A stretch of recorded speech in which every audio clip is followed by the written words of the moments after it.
I'm praying for you. When I pray, things will change. Yes, I'm praying for you. When I pray, things will change. Idols, and we have built up altars. And because of the altars that we have built up, the Lord is saying, time to break down those altars. Time to break down all the excuses why you shouldn't do, or you shouldn't go, or you can't go. Because God said, I have given you all it takes. And this morning we got the word of the Lord. The word of the Lord tells us this morning that I love you. You are mine. And everything that has come up against you, I'm going to break it down. Everything that rose against you, the Lord said, I will open doors that have been closed. And so God has already spoken to us again this morning that you've already found favor in the sight of the Lord. But one of the things that keep hindering us and the devil keep using against us is our past. Our past mistakes. The frailties of our flesh. And Paul says, in me lies nothing good. So the thing that is in me that causes me to fail God, that is what the enemy uses against you. So you have to break those idols down. You have to break those altars down in order for you to walk into it. Because you could walk out of this room and something you did yesterday, the enemy comes back at you. Oh, yeah, pastor say that, but that won't go to you. Because look at you, and you still doing it, and you still in it, and yeah. So the Lord is saying to you today, break those idols down. I have already said you are forgiven.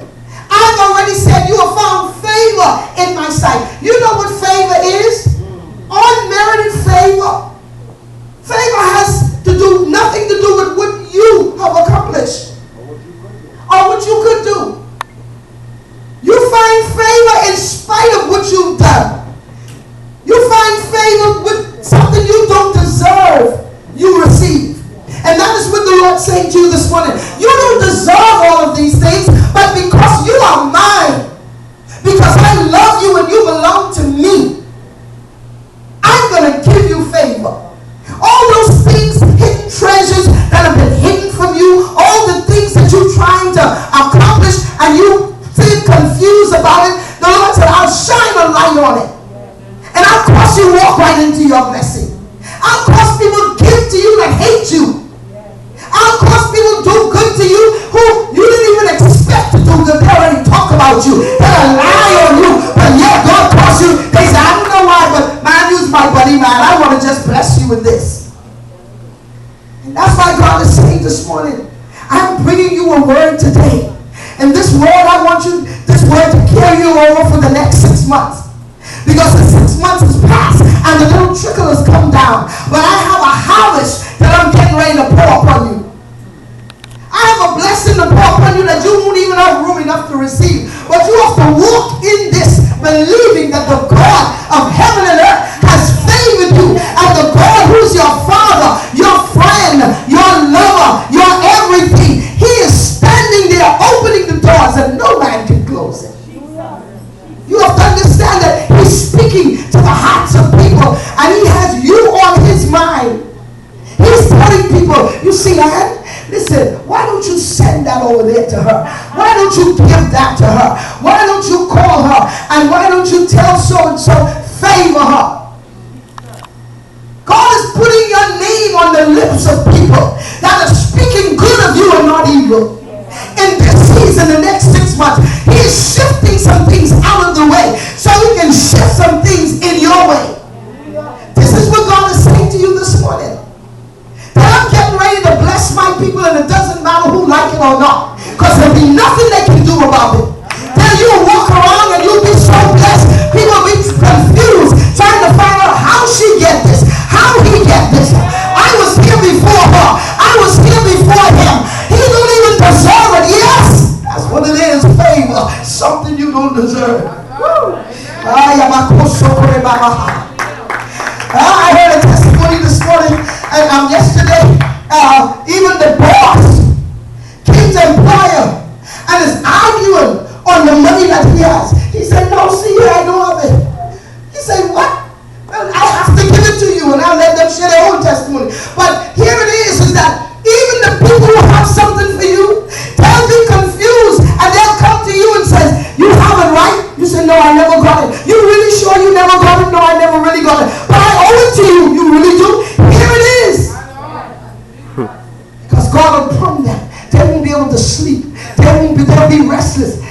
trying to figure out why.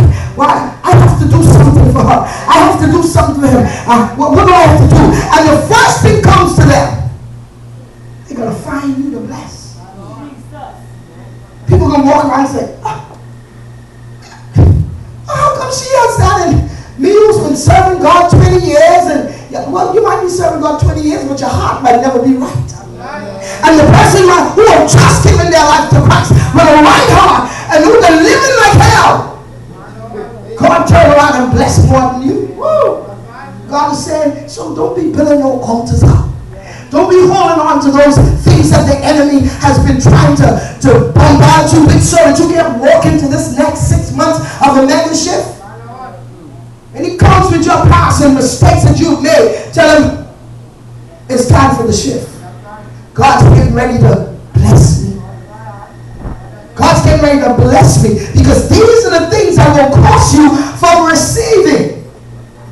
You know, some people walk up to someone and bless them and say, I'm sorry, I can't take that from you. Why not?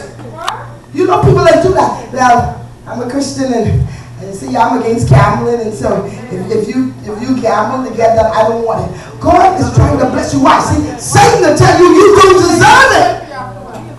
And that's why he says, break down those altars. You heard Pastor say, get some people out of your life who's going to hinder you from walking into your blessing. You hanging around people who are cursed. Get rid of them in this mega shift. Shift your way out of there. Those people who are going to bring you to poverty. Move from around them. Because guess what? When your blessing comes, if they still around you, they're going to suck it out of you. And you end up with nothing again. They'll be the leeches. They'll be the cankerworm that Joel talked about. The locusts and the cankerworm and the palmer worm that eat away at your blessing. Don't be the ones who's standing and watching people lives shifting right in the front of your face. And you've been sitting right in the warehouse where you could have been shifting to. Don't be like the ones that start going back in the other direction while Moses was going in the right direction. Because we can end up like that. We can end up where we're all sitting in here and carrying. And we come every day listening to people's testimony. Watching them. The same people who we don't think is holy as we are. Because we're looking at all their faults. And we're watching God shifting them and blessing them. And we don't have no testimony. I'm learning well. I'm not going to be one of those who will be listening to a testimony. I'm going to be one of those who telling of a testimony. I guarantee you that. That's how you have to sit in here. I'm going to be a testimony. You see, because God looks at the heart of every man. While everybody looking at my faults and my outwardness, God looking at my heart. Yeah. And that's why you got to keep saying, God, search my heart. God, search my heart. If there be any wicked way in me, search my heart, Lord. Not search what I did yesterday. Not search what I did last year. Lord, these people say I mean, so, no. God, search my heart. There's a lot of people who say all kinds of things about you every day. But you go forward, go behind the Moses, the direction Moses went. Your leader, go the way the leader is going in righteousness. Don't go back, your old friends. I have a problem with people who are hanging around people who are not saved, not serving the God that you serve, not even in love with Jesus like you in love with Jesus. What do you have in common except you tell them about Jesus? Come on, man. Amen. Unless you are being a light to them, they are no asset to you. They are a deficit. You will find yourself cussing like them. You will find yourself lying like them. You will find yourself lusting like them. You will find yourself desiring the things of the world like them. God says, come this way. Not go back. What you going back to? Debt. The Bible already tells you to go back is debt. Spiritual debt. You'll be religious. You'll go to church. You'll talk Jesus talk. You'll talk the word talk. But your